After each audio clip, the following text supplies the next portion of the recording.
Hello दोस्तों, कैसे हो आप सब। उम्मीद करता हूँ कि आप लोग स्वस्थ होंगे, मस्त होंगे और अच्छे होंगे। हाँ दोस्तों, चलिए आज का हम क्लास चालू करते हैं। और आज हम पुनः पढ़ते हैं हिस्ट्री। हिस्ट्री पढ़ेंगे और हिस्ट्री का दूसरा चैप्टर पढ़ेंगे, जिस चैप्टर का नाम है राजा, राजा, किसान और नगर। चैप्टर का नाम क्या भाई? राजा, किसान और नगर। चलिए दोस्तों शुरू करते हैं। इससे पहले वाला चैप्टर यानी जो पहला हम चैप्टर पढ़े थे, उसमें हम पढ़े थे हड़प्पा सभ्यता के बारे में। हड़प्पा सभ्यता के बारे में हड़प्पा सभ्यता का जो काल हम पढ़े थे उस टाइम पे, वो हड़प्पा सभ्यता का काल था 2600 ईस्वी पूर्व से 1600 ईस्वी पूर्व तक। 2600 ईस्वी पूर्व से 1600 ईस्वी पूर्व तक। इसके बाद हम ये भी पढ़े थे कि हड़प्पा सभ्यता के पतन का जो कारण था, उसमें एक हम पतन का कारण पढ़े थे कि बाहरी आक्रमण।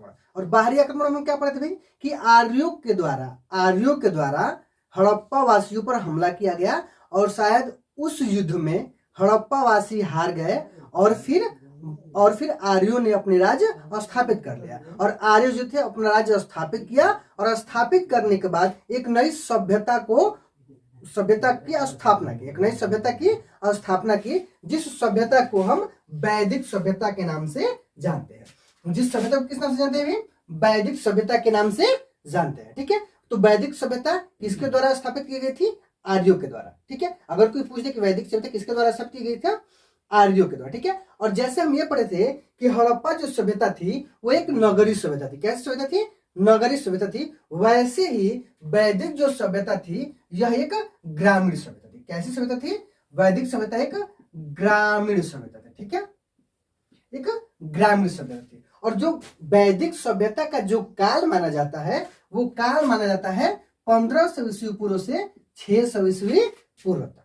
ठीक है, 1500 ईस्वी पूर्व से 600 ईस्वी पूर्व तक का माना जाता है। ठीक है, अब आगे देखते हैं। वैदिक जो काल है एक बहुत बड़ा काल होता है, बहुत ज्यादा टाइमिंग हो जाता है। तो वैदिक काल को भी दो भागों में विभाजित कर दिया गया। वैदिक काल को कितने भागों में विभाजित किया गया? दो भागों में। और कौन कौन से भाई? तो एक भाग जिसको बोलते हैं पूर्व वैदिक काल। क्या बोलते हैं भाई? पूर्व वैदिक काल, या इसी को हम बोलते हैं ऋग वैदिक काल। इसी को क्या बोलते हैं भाई? एक और बोला जाता है ऋग वैदिक काल। ऋग वैदिक काल। ठीक है, तो पूर्व वैदिक काल या ऋग वैदिक काल एक ही चीज है। और इसकी जो टाइमिंग है वो टाइमिंग है 1500 ईस्वी पूर्व से। कब से? 1500 ईस्वी पूर्व से 1000 ईस्वी पूर्व तक। 1000 ईस्वी पूर्व तक। अच्छा, इसको ऋग वैदिक काल क्यों कहते हैं? ऋग वैदिक काल इसको क्यों कहते हैं? तो ऋग वैदिक काल इसको इसलिए कहते हैं क्योंकि इसी काल में ऋग्वेद की रचना हुई थी। इसी काल में क्या होता है? ऋग्वेद की रचना की गई थी। ठीक है, उसके बाद उत्तर वैदिक काल। कौन सा भाई? उत्तर वैदिक काल। और उत्तर वैदिक काल का जो टाइमिंग है वो 1000 से 600 ईस्वी पूर्व तक है। ठीक है, 1000 ईस्वी पूर्व से 1000 ईस्वी पूर्व से 600 ईस्वी पूर्व तक का टाइमिंग है।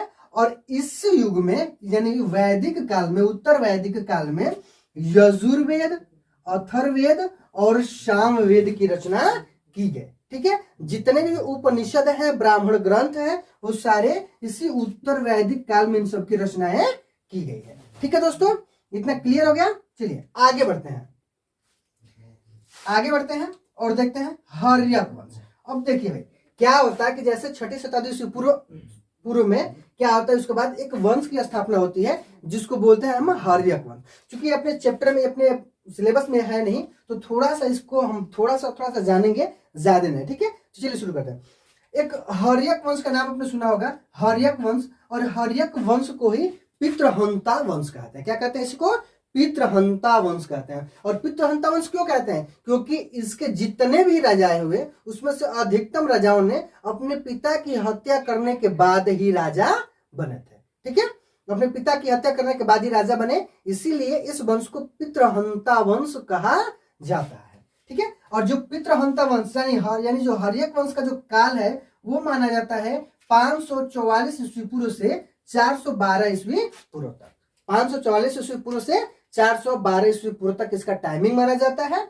और जो इसके राजा रहे हैं, तो अगर बात होती है कि हर्यक वंश के पहले राजा कौन थे, तो हर्यक वंश के जो पहले राजा थे इनका नाम था बिंबिसार। इनका नाम क्या था भाई? बिंबिसार। हर्यक वंश का पहला राजा बिंबिसार। और हर्यक वंश का आखिरी जो राजा था उसका नाम था नागदशक। उसका नाम क्या था? नागदशक। ठीक है, तो हर्यक वंश का पहला राजा बिंबिसार और आखिरी राजा नागदशक। ठीक है, चलिए उसके बाद देखते हैं कि जो नागदशक राजा आखिरी था हर्यक वंश का, जो हर्यक वंश के जो क्षेत्र थे, ठीक है, वहां के जो मगध वाले जो क्षेत्र था उस एक्चुअली मगध वाला था। ठीक है, तो इसको आगे हम थोड़ा सा पढ़ेंगे। तो देखिए ध्यान दीजिए, जो राज था हर्यक वंश के, और जो हर्यक वंश की जो जनता थी वो सारी जनता दुखी हो गई थी। किनसे?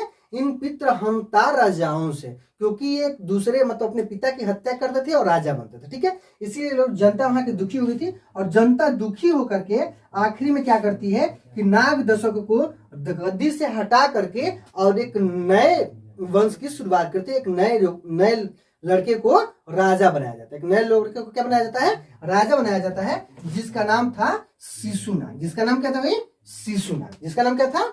शिशुनाग। अब शिशुनाग राजा बनता है, और शिशुनाग राजा बनकर के शिशुनाग वंश की स्थापना करता है। ठीक है, शिशुनाग राजा बनता है और क्या करता है? शिशुनाग वंश की स्थापना करता है। ठीक है, या कितने लोग इसको नागवंश के भी नाम से जानते हैं। तो शिशुनाग वंश की स्थापना करता है, और शिशुनाग वंश का जो टाइमिंग होता है ये रहता है 412 ईस्वी पूर्व से 412 ईस्वी पूर्व से 344 ईस्वी पूर्व तक के काल को हम शिशुनाग वंश का काल मानते हैं। ठीक है, और शिशुनाग वंश का जो पहला राजा था उसका नाम था शिशुनाग। उसका नाम क्या था भाई? शिशुनाग। शिशुनाग वंश का पहला राजा का नाम शिशुनाग था, और जो आखिरी राजा था उसका नाम था नंदीवर्धन। उसका नाम क्या था? नंदीवर्धन। ठीक है, इसके बाद नंद वंश की स्थापना होती है। इसके बाद किस वंश की स्थापना होती है जी? नंद वंश की। और नंद वंश की जो स्थापना होती है, इसका जो काल यानी नंद वंश का जो टाइमिंग माना जाता है, काल माना जाता है, वो है 344 ईस्वी पूर्व से 321 ईस्वी पूर्व तक। ठीक है, 344 ईस्वी पूर्व से 321 ईस्वी पूर्व तक। और जो नंद वंश का प्रथम राजा थे, इनका नाम है महापद्म नंद। इनका नाम क्या है? महापद्म नंद। और नंद वंश का जो आखिरी राजा था उसका नाम क्या था? धनानंद। उसका नाम क्या था? धनानंद। ठीक है, और इसी धनानंद की हत्या करके और युद्ध में हरा करके मौर्य वंश के जो संस्थापक थे, जिनका नाम है चंद्रगुप्त मौर्य, उन्होंने एक नए वंश की स्थापना की, जिसका नाम क्या है? मौर्य वंश। ठीक है, तो ये जो मौर्य वंश है, मौर्य वंश की जो बात की जो चीजें होती है ना, ये ज्यादा ही इंपॉर्टेंट हो जाती है, ये ज्यादा ही महत्वपूर्ण हो जाती है। और इससे पहले की चीजें, यानी जो नंद वंश से लेकर के और हड़प्पा से लेकर के और लगभग नंद वंश तक की जो काल है वो इतना महत्वपूर्ण नहीं होता है। क्यों महत्वपूर्ण नहीं होता है? क्योंकि इस टाइम की जो चीजें हैं ना, उसके साक्ष्य नहीं मिल पाते, उसके साक्ष्य बहुत ही कम मिलते हैं। और जैसे हम पढ़े भी थे कि जो हड़प्पा सभ्यता जो थी, उसकी जो लिपि थी चित्रात्मक लिपि का आज तक किसी ने अर्थ निकाल ही नहीं पाया है। तो जब अर्थ निकाल ही नहीं पाया है तो उसके बारे में ज्यादा जानकारी प्राप्त नहीं हो पाती है। ठीक है, चलिए उसके बाद देखते हैं कि जो मौर्य काल है, मौर्य काल के बाद बहुत ज्यादा ही साक्ष्य मिलने लगते हैं। मौर्य काल के बाद मौर्य काल से बहुत ही ज्यादा साक्ष्य मिलने लगते हैं। ठीक है, तो जो मौर्य वंश का जो टाइमिंग है वो माना जाता है 321 ईस्वी पूर्व से 185 ईस्वी पूर्व तक। ठीक है, 321 ईस्वी पूर्व से 185 ईस्वी पूर्व तक। थोड़ा सा यहाँ ध्यान देने की जरूरत है। देखिए जो आपकी बुक है, एनसीईआरटी की जो बुक है, उस बुक में जो टाइमिंग दिया है मौर्य वंश का, वो है 321। कितना है? 321। लेकिन अगर आप गूगल वगैरह पर सर्च करेंगे तो ये मिलेगा 322। ठीक है, तो ध्यान रखिएगा, बुक में 321 है तो 321 ही हम मानेंगे, और अगर गूगल पर सर्च करते हैं तो 322 मिलता है, तो कंफ्यूज नहीं होना। ठीक है, चलिए अगर आपको एग्जाम में ये चीजें आती हैं तो आप 300 क्या लिखेंगे? 321 लिखेंगे, क्योंकि आपकी जो बुक है एनसीईआरटी उसमें 321 दिया है, तो अब 321 ही आपको लिखना है। अब आगे देखते हैं मौर्य वंश के जो पहले राजा थे, इनका नाम क्या है? तो चंद्रगुप्त मौर्य। चंद्रगुप्त मौर्य का नाम आपने सुना होगा। और चंद्रगुप्त मौर्य जो राजा थे, इनके गुरु थे चाणक्य। तो जो चंद्रगुप्त मौर्य थे, अपने गुरु चाणक्य की सहायता से धनानंद की सेना को हरा करके और फिर अपने वंश यानी मौर्य वंश की स्थापना की थी। और जो मौर्य वंश के जो अंतिम राजा थे, इनका नाम है बृहद्रथ। इनका नाम क्या है? बृहद्रथ। ठीक है दोस्तों, तो मौर्य वंश के पहले राजा चंद्रगुप्त मौर्य और आखिरी राजा बृहद्रथ। ठीक है, चलिए आगे देखते हैं। आगे हेडिंग है ब्राह्मी और खरोष्टी लिपि। ब्राह्मी और खरोष्ठी लिपि। चलिए अब ध्यान दीजिए, ब्राह्मी जो लिपि है इसकी खोज लगभग 830 के दशक में, लगभग 830 के दशक में एक ईस्ट इंडिया कंपनी के अधिकारी थे जिनका नाम था जेम्स प्रिंसेप। जिनका नाम क्या था भाई? James Prinsep. ठीक है, 1830 के दशक में ईस्ट इंडिया कंपनी के अधिकारी जिनका नाम जेम्स प्रिंसेस था, इन्होंने ब्राह्मी और खरोष्ठी लिपि के अभिलेखों का अर्थ निकाला। अभिलेखों का क्या कर दिया? अर्थ निकाल दिया। और जो मौर्य वंश के जो अधिकांश अभिलेख रहे ना, उन सभी अभिलेखों पर यही ब्राह्मी और खरोष्ठी लिपि लिखी गई है। इसीलिए मौर्य काल के बाद से जो चीजें है ना, उस ज्यादा ही प्रकाश में आने लगी और लोगों ने उसको ज्यादा ही आसानी से समझने चालू कर दिया। ठीक है, क्योंकि इससे पहले की जो घटनाएं थी उसको लोग अच्छे से समझ नहीं पाते थे। ठीक है, चलिए आगे देखते हैं। जो अभिलेख मिले हैं, ठीक है, ठीक है, या जो ब्राह्मी और खरोष्ठी लिपि के जो सिक्के मिले हैं ना, जो मोहरे मिली हैं, जो अभिलेख मिले हैं, उनपे एक विशेष जो राजा है उसका नाम दर्ज है, जिसको क्या कहा जाता है भाई? प्रियदर्शी। जिसको क्या कहा जाता है? प्रियदर्शी मतलब मनोहर मुख कृति वाला राजा, अर्थात तो बहुत ही सुंदर राजा। देखिए, अभिलेख और सिक्कों पर ठीक है एक राजा है जिसका नाम अंकित है प्रियदर्शी। जिसका नाम क्या अंकित है भाई? प्रियदर्शी। और प्रियदर्शी का मतलब क्या होता है भाई? मनोहर मुख कृति वाला राजा, अर्थात सुंदर मुख वाले राजा। ठीक है, ठीक है दोस्तों, इतना कंप्लीट हो गया। चलिए अब हम आगे बढ़ते हैं। ठीक है, आगे बढ़ते हैं और देखते हैं अभिलेख तथा अभिलेख शास्त्र। ठीक है, अभिलेख और अभिलेख शास्त्र के बारे में पढ़ेंगे। अब ध्यान दीजिए भाई, अभिलेख क्या होता है? तो अभिलेख का मतलब होता है जो कठोर सतह पर लिखा जाता हो। जो कठोर सतह पर क्या किया जाता हो? लिखा जाता हो। कैसे लिखा जाता हो? तो खुरद के, कैसे? खुरद के या तोड़ के लिखा जाता हो, उसी को क्या कहते हैं? अभिलेख कहते हैं। ठीक है, ध्यान दीजिए, पत्थर धातु तथा मिट्टी के बर्तन पर जो चीजें लिखी गई उसी को क्या कहते हैं? अभिलेख कहते हैं। उसी को क्या कहते हैं? अभिलेख। पत्थर धातु तथा मिट्टी के बर्तन पर लिखे हुए लेख को ही अभिलेख कहते हैं, अर्थात जो कठोर सतह पर लिखा जाता है उसको अभिलेख कहते हैं। ठीक है जी दोस्तों, चलिए आगे देखते हैं। जो अभिलेख लिखते थे या जो अभिलेख लिखवाते थे, ठीक है, जो अभिलेख लिखवाते थे, उन अभिलेखों में उनकी उपलब्धियां लिखी जाती थी, उनके द्वारा किए गए कार्य लिखे जाते थे और उनके विचारों को लिखा जाता था। ठीक है जी दोस्तों, जो अभिलेख लिखवाते थे उन अभिलेख में क्या लिखा जाता था? तो उनके द्वारा उपलब्धियां प्राप्त की गई थी वो लिखे जाते थे, उनके द्वारा किए गए जो कार्य थे वो, और जो उनके विचार होते थे वो लिखे जाते थे। ठीक है, अधिकांश जो राजा थे वो जब अभिलेख लिखवाते थे तो उनमें राजाओं के क्रियाकलाप, राजाओं के विजय अभियान और राजा जो भी दान करते थे उस दान का विवरण मिलता है। ठीक है जी दोस्तों, आगे देखते हैं।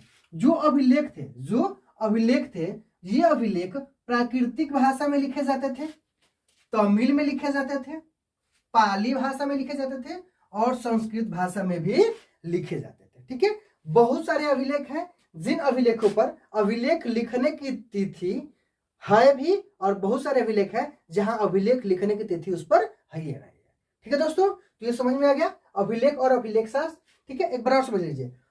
पत्थर धातु तथा मिट्टी के बर्तन पर लिखे हुए लेख को ही अभिलेख कहते हैं, अर्थात जो कठोर सतह पर लिखा जाता है उसको अभिलेख कहते हैं। जो अभिलेख लिखवाते थे उन अभिलेखों में उनकी उपलब्धियां, उनके द्वारा किए गए कार्य और उनके विचार लिखे जाते थे। उसके बाद जो राजा थे वो जब अभिलेख लिखवाते थे तो राजाओं के क्रियाकलाप, ठीक है, राजाओं का विजय अभियान और राजाओं के द्वारा जो दान किया जाता था उसका विवरण मिलता है। ठीक है, जो अभिलेख होते थे वो प्राकृतिक भाषा में लिखे जाते थे, तमिल में पाली में और संस्कृत में भी लिखे गए हैं। ठीक है जी दोस्तों, क्लियर हो गया। बहुत सारे अभिलेखों में तिथि मिलती भी है और तिथि नहीं भी मिलती है। ठीक है, चलिए अब आगे बढ़ते हैं और देखते हैं जनपद।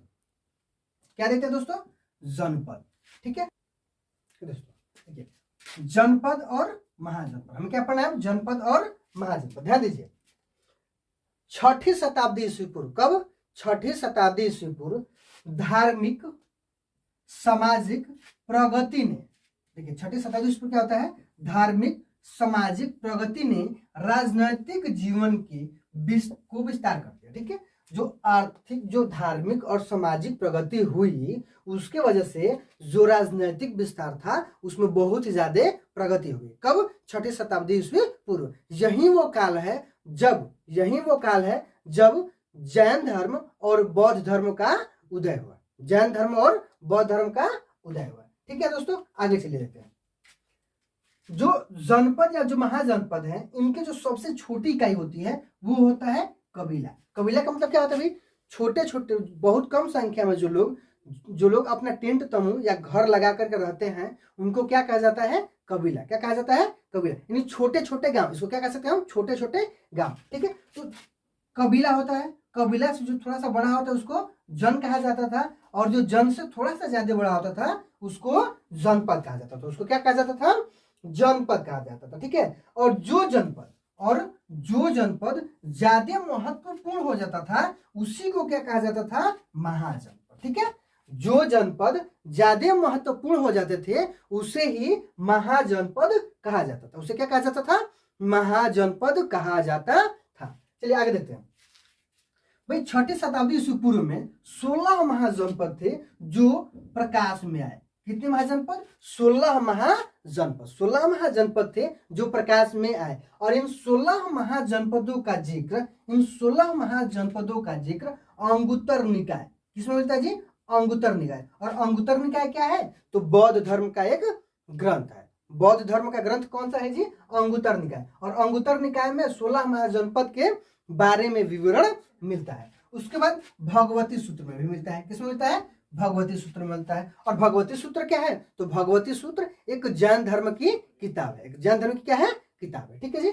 उसके बाद देखते हैं जो 16 महाजनपद थे, 16 जो जनपद थे, इसमें से कुछ महत्वपूर्ण जनपद है, कुछ बहुत ही ज्यादा महत्वपूर्ण है। और क्यों महत्वपूर्ण है? क्योंकि उनका जो आकार था, उनकी जो प्रगति थी वो बहुत ही ज्यादा थी और वो बहुत ही विशाल थे। ठीक है, तो कौन कौन से? जो सबसे ज्यादा प्रसिद्ध जनपद रहा है, महाजनपद रहा है, उसका नाम क्या है? मगध। उसका नाम क्या है भाई? मगध। मगध महाजनपद सबसे मशहूर महाजनपद था, सबसे शक्तिशाली महाजनपद था। और जो इसका क्षेत्र था, जो मगध का जो क्षेत्र था, वो बिहार का क्षेत्र। बिहार का कौन सा एरिया? तो जो पटना गया, और जो पटना गया का जो क्षेत्र है, पटना गया, ये जो सोन नदी है, इसके पास आसपास के जो एरिया है, जो क्षेत्र है, उसी को क्या कहा जाता था? मगध कहा जाता था। उसका कहा जाता है?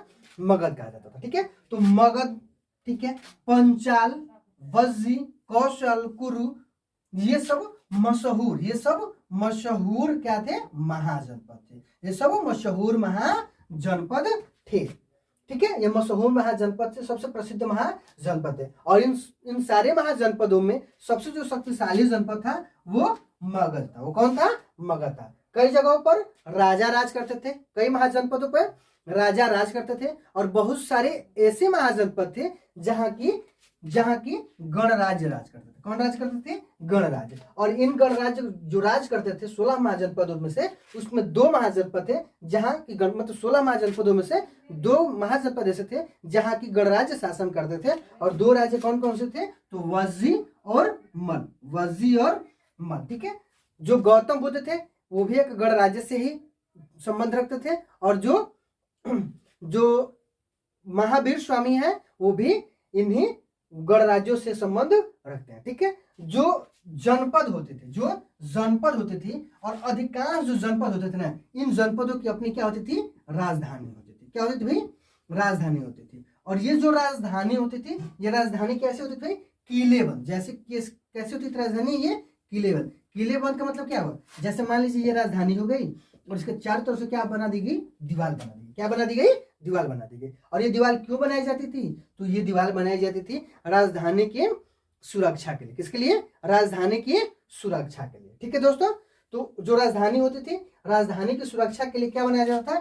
किला बनाया जाता था। ठीक है, और ये जो किला होता था, किले के रख रखाव कौन करते थे? तो किला के जो रख रखाव करते थे वो लोग होते थे सेना। वो कौन होता था भाई? सेना होता था। और कौन था? नौकरशाह। कौन होते थे? नौकरशाह। ठीक है, नौकरशाह का मतलब नौकर नहीं, जो राजा के मंत्री होते थे, जो राजा के सेनापति होते थे, जो राजा के अधिकारी वर्ग होते थे, वो लोग इनके क्या करते थे? रक्षा करते थे, रख रखाव करते। ठीक है दोस्तों, आई होप आपको ये अच्छे से समझ में आया होगा। और वीडियो को लाइक, शेयर और सब्सक्राइब करना नहीं भूलिएगा। इस वीडियो को अधिक से अधिक शेयर कीजिए ताकि आपके दोस्तों के पास पहुंचे और अधिक से अधिक लोगों को इसका फायदा मिल सके।